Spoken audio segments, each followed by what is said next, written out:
Hello everybody, I'm glad you're here today. Today is December 16th, 2025. In this video, we're going to cover some things I've noticed in the world. I'm going to read out of the Bible to you. I'm going to read out of my journal to you. And we're going to talk about just some funny things that have been going around town. I live in a little town in like the middle of nowhere in the panhandle of Texas. So this is my world I'm sharing with you, and sometimes it's just pretty dang funny. I'm just gonna just say that. But anyway, let's talk about what's going on in the world that I've noticed. Oh my word, the quote, the two quotes that just like really got my attention over the weekend was from the NATO Secretary of NATO, the top guy. I think he's the Danish guy. He said, prepare that NATO countries need to prepare for the war our grandparents saw. We need to prepare for the war our grandparents saw. Now, that would be World War II, all right? Or that's my grandparents lived through, my parents lived through World War II. So that is an interesting quote, and I'm like, okay, they're not even sugarcoating it anymore, y'all.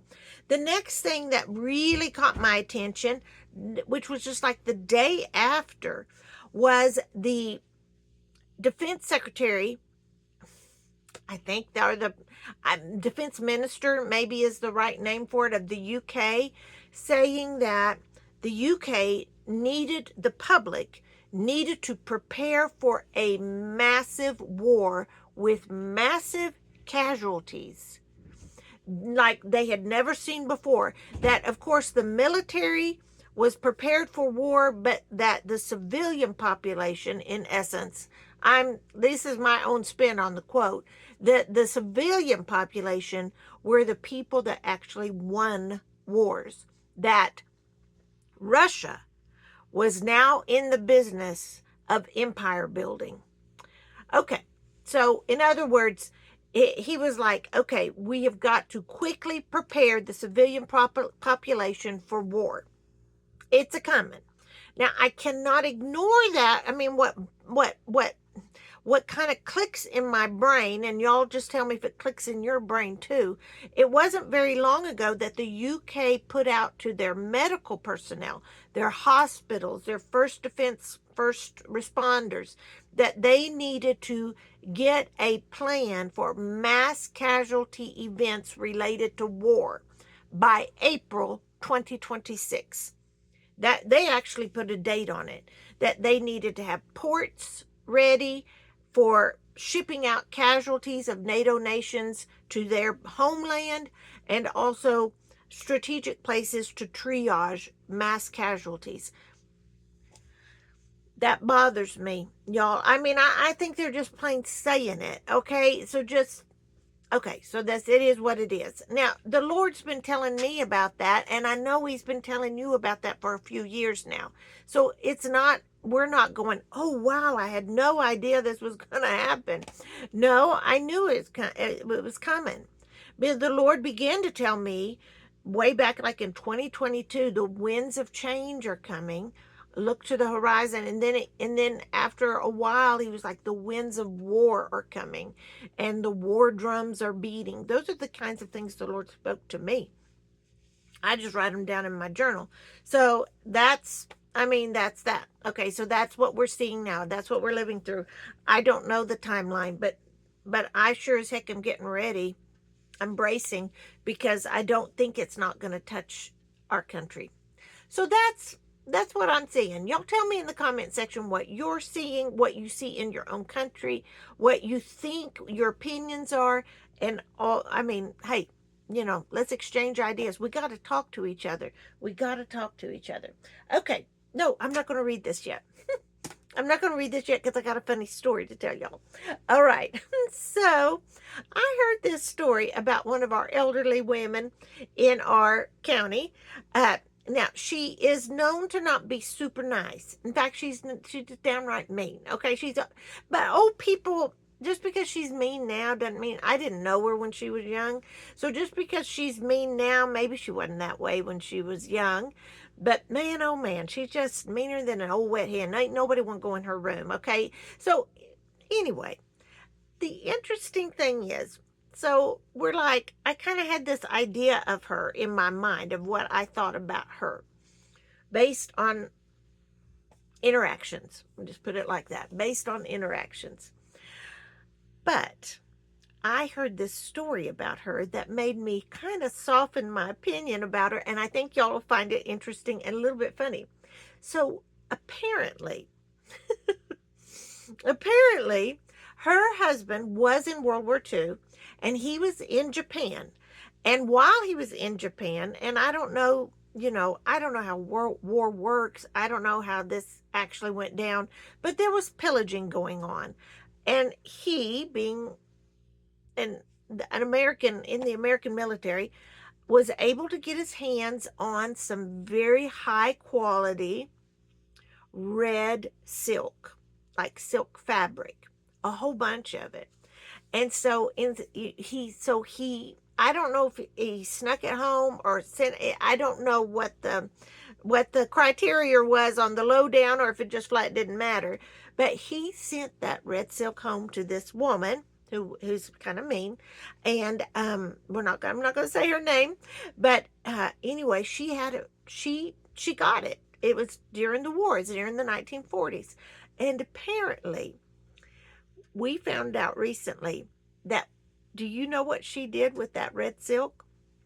Apparently, in anticipation of his homecoming, she sewed her up some red lingerie out of that red silk from Japan, from World War II, from their pillaging, so that when he came home, he was mighty glad to be home.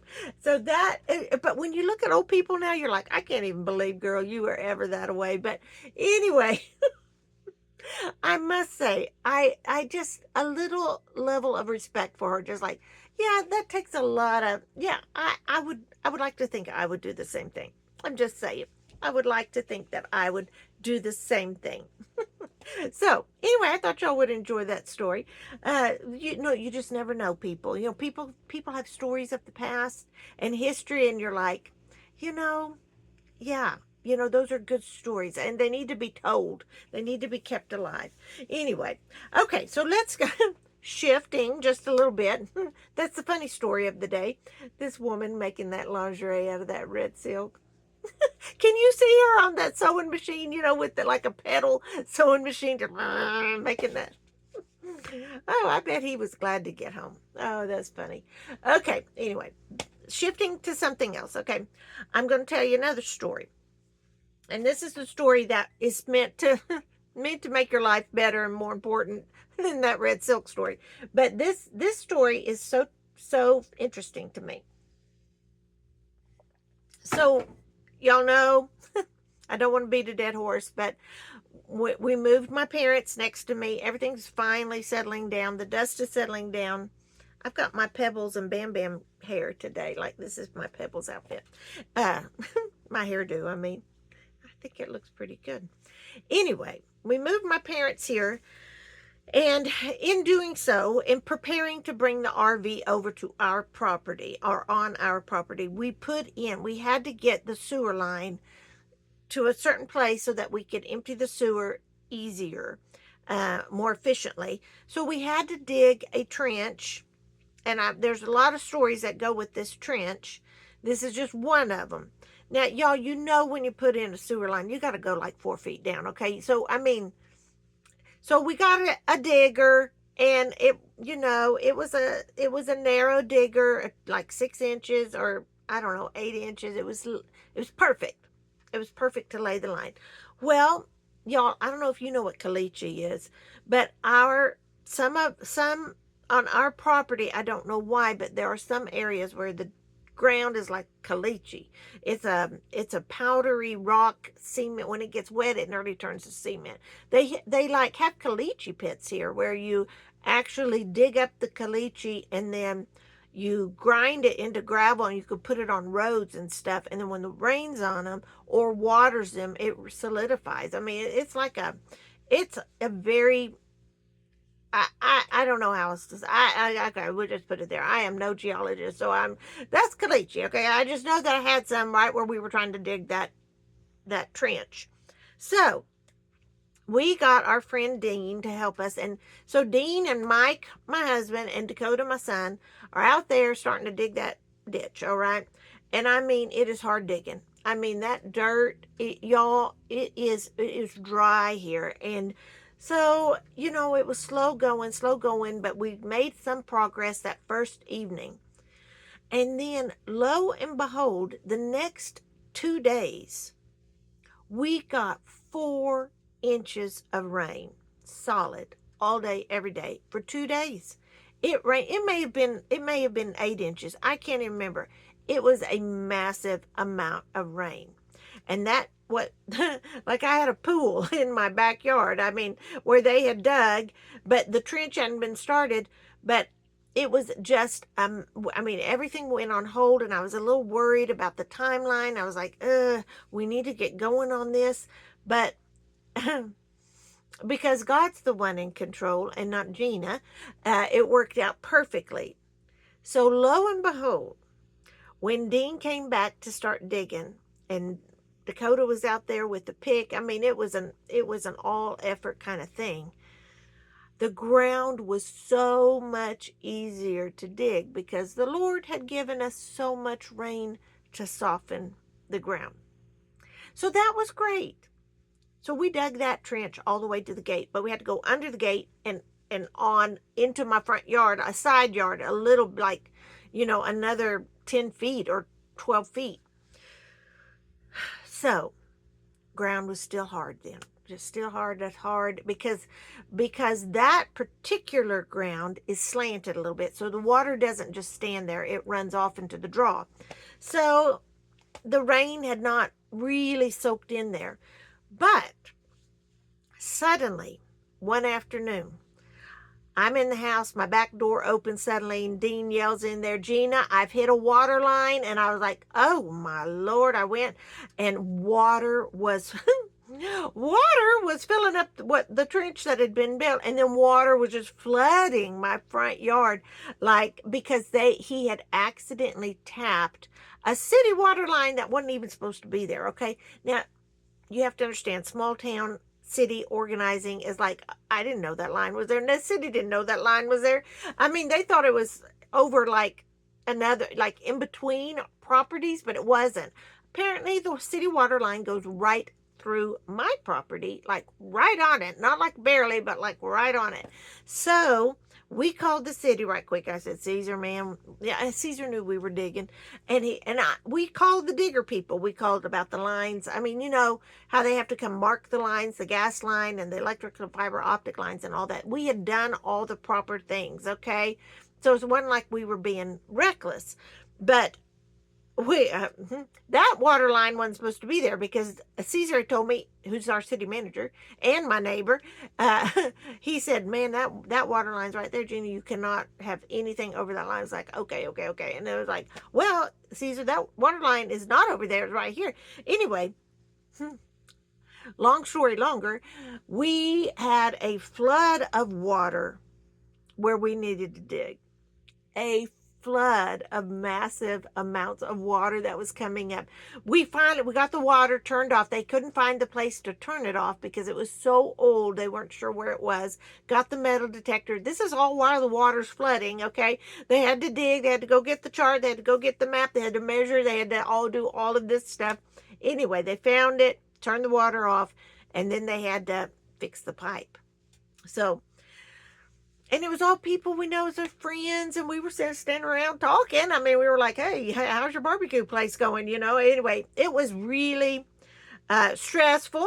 I'm not going to say it wasn't stressful, but it all worked out perfectly because that water, not only had the rain watered it a little bit, but that little flood softened that water so that we had to wait a couple of days for it to dry out a little bit.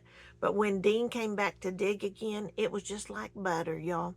It just dug easy peasy. And, oh, man. That's just the good Lord. Even Dean said, "You're ain't ever going to have me work on your stuff again." I said, "Yes, I am, because the Lord blessed you, because He hit that water. You hit the water, and that's what we needed. You know, it wasn't even that big of a fix. I mean, it was an easy fix. Just put that little piece of pipe there and cinch it down. Worked. It didn't work. It worked just fine. So I've said all that to say this: that the Lord uses water as an illustration of softening dirt, soil, caliche, that's very, very hard. And in order for the Lord to become deeper in our lives, He will water us, water our hearts with living water. Just knowing Him, just visiting with Him in prayer is like that rain, or like hitting that water main. Sometimes it's a flood that softens our heart. And when our hearts are softer, the Lord can dig deeper. Does that make sense? So I want to read about living water. And it's John 4, of course, the Samaritan woman at the well. And Jesus was at this well, and He was thirsty and He was hot, and the Samaritan woman comes and to draw water, and Jesus said to her, "Please give me a drink." And in John 4:8, He was alone at the time because His disciples had gone into the village to buy some food. The woman was surprised, for Jews refused to have anything to do with Samaritans. She said to Jesus, "You are a Jew and I'm a Samaritan woman. Why are you asking me for a drink?"